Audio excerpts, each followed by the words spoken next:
Hi my friends. Hi my friends. Hi my friends. Hi my friends. So I'm not sure if you can see them. I can't see them here in the display, to be honest. Nice to see you. Nice to see you. I can't see my composition. Where is it? And it's absolutely amazing. I want to bring these emotions into a photograph. I've never had a problem like that, to be honest. Oh, here is it.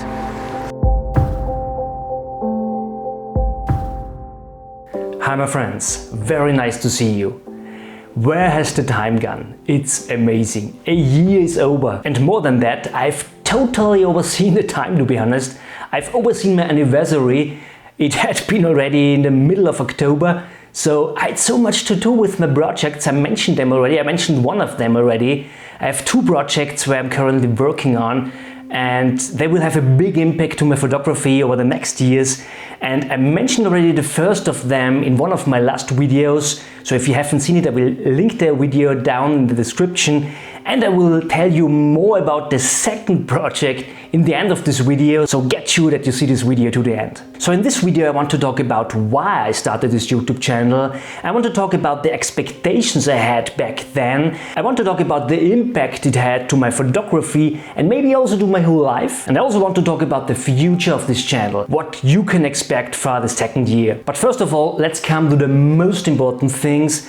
And my friends, I really want to thank you for each video you watched, for each thumb you gave me up. Thank you so much that you shared my videos on Facebook, on Instagram, wherever, for each comment you left below one of my videos, for your subscribe, for each bell you clicked. All these things really help me to grow my channel. You know, the YouTube algorithm pushes videos with lots of activity, so each comment, each thumb and so on, it really helped me. So thank you so much for that. So why did I start this YouTube channel? And I want to be honest with you, I never planned to start a YouTube channel. I just got asked there for multiple times when I uploaded a photograph on my Instagram. So I always wrote a little story behind the photograph, how I took it and so on. And sometimes I really experienced spectacular things. I got nearly arrested in Venice, for instance. So I will not go into detail, but if you're interested, you can have a look at my photographs on Instagram. So in the first time, I didn't really take this seriously, and I thought the people just would be polite or friendly or something like this, and I really didn't take it seriously. But it got more and more, and the person who finally encouraged me really to start a YouTube channel was Andreas from UK. So thank you, Andreas, you're the reason that I'm here today. And Andreas was really persistent, and I didn't have any choice, to be honest. So why did I finally start? And I think this is quite interesting because, first of all, you know, I didn't have an audience, obviously, before I started with my YouTube channel. And I just thought it were maybe interesting. It could have an impact to my photography when I tell all my thoughts about the photograph, about the composition. And I thought it were maybe possible that I could experience my photography more intensive when I talk about my thoughts about the composition, about a photograph, why I take a photograph in that way and not in the other. I thought it could maybe be an advantage for myself and help me to improve my own photography. And I thought maybe there will be people out there who are interested in that what I say, and so it's a kind of win-win situation. You know, I explain my composition and all my thoughts, and it's useful for anyone out there.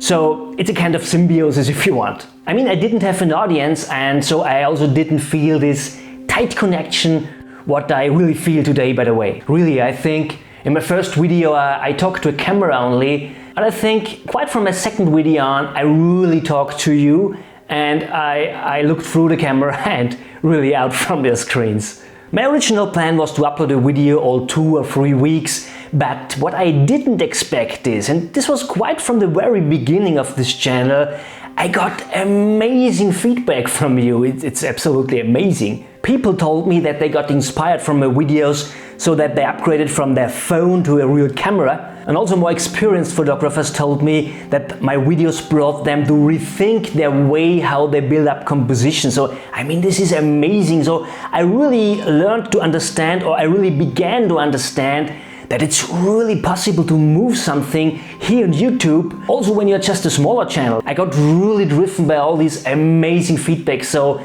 thank you so much, my friends. It really helped me. So which impact did my YouTube channel have to my photography?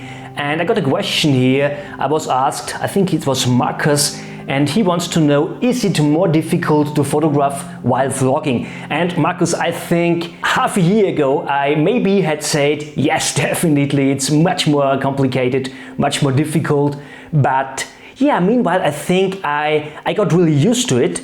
And it got kind of normal meanwhile. But it could also be that I just forgot how easy it was before. You know, I always analyzed my photographs already before my YouTube channel. I always tried to find out what can I do to improve my photography, to get my photography to the next level. And I think this is really an important thing when you really want to improve your photography. And I think maybe I have engaged more intensive with different aspects and ideas of photography. I don't feel that my photography skills exploded over this year, but I think I see some things more clearer meanwhile, and I really think it will help me to improve my photography over the next year, so we will see. What's really interesting and what I didn't expect is that this first year on YouTube here really had a positive impact to my whole life. You know, whenever it came down that it was necessary to speak in front of people, let's say maybe any sports event for your kids or something like this, and there was searched for anyone who will talk in front of all the people, I was always that one who tried to hide behind anyone else, and yeah, I really didn't feel comfortable with this. And yeah, I mean, today I'm much better with hiding. No, just a joke. Now, I think I really feel much more confident. What's really amazing. What I expected to improve, or let's say I hoped to improve, was my ability to speak English. I think I wasn't the worst pupil in English back then in my school time, but yeah, I mean, I didn't speak around 20 years. I just wrote emails and a little bit of chats with my customers and so on. But this is absolutely different. You know, whenever I don't know a word, I can use a dictionary, I can look for it, and then I just type it in. And it's totally different when you're talking, and I really hoped to improve. I thought I didn't improve, but when I look back now to my first videos, it's amazing. So I think it's the same with photography, you know, whenever you think there's no progress, have a look at your old photographs. I promise you, you will be surprised. So finally, I think I really can say this year on YouTube really changed my life in different areas. So what are my expectations for the second year? Or let's say my hopes or my wishes maybe. And my friends, I would say, let's grow this community together. Tell me your questions, whatever you want to know about landscape photography, or if you have any idea for a video or any topic you think you want to see a video about, just leave me a comment below this video or below any video you want. Share my videos with your friends, and I will try to improve my photography, to improve my videos, and to share everything I know with you. Oh, and I mentioned already a second really big project, what I worked for the last weeks really hard, and it is something really special, and let me tell you a little bit more about it now. I mentioned in my videos already that I come from a family, yeah, maybe from a line of artists. So for example, my grandfather was a homeland painter here in this area. The house of my parents were full of paintings, and I really learned lots about composition from these paintings, and today I'm able to perform all this knowledge in my photography, and I want to share all this knowledge with you guys. And I thought already long about how I could achieve this, how I could share my experience from painting to you for photography, and now there happened something really amazing. I got a time-limited access to all the paintings of my grandfather. This is really amazing. We think that he sold around 1,000 paintings in his life, and there were another 1,000 paintings what I had access now, and I photographed them all, and I will use them to learn even more out from these paintings, and I will share everything with you, of course. And so I photographed more than 1,000 paintings and drawings. These were really long days and nights, you can believe me. And my whole family helped me. My son helped me with photography, my wife, my daughter, even my parents and my daughter-in-law exchanged the paintings in front, and they archived them and so on. It was really much to do. So what is this project all about? And I think the first thing is more obvious. I will analyze these paintings and I will share everything with you what I think is really useful for photography. And the second thing, I think this could get really interesting. I thought, what about when we would turn back time and I would try to find out where he painted some of these paintings, and I could go there again with my camera gear. I think it will not be possible to build up the composition again in the same way, because the landscape will definitely have changed meanwhile. This is around 40 to 70 years ago. But anyway, I think this could really be interesting. Just a source to get inspired and to rethink the compositions of my grandfather, to get out a photograph in a style of my own and with my own thoughts inside. So I will not copy a composition, but I will build up the composition in my way. And I think also maybe it will not always be possible to get out a composition or a photograph there. But anyway, maybe, I'm not sure, you can tell me what you think about, I'm really interested about, just leave me a comment below. But I think this could really get interesting. And as there are no GPS coordinates saved to the paintings, obviously, please give me some time that I try to find out if it's possible to find out some locations where he has been.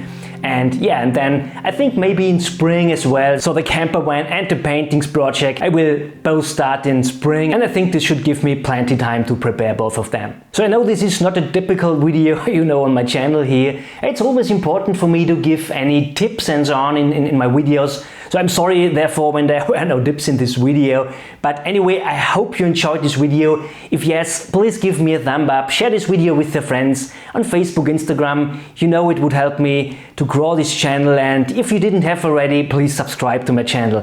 So thank you so much for watching. See you next Saturday. Bye. I'm the landscape you need to see.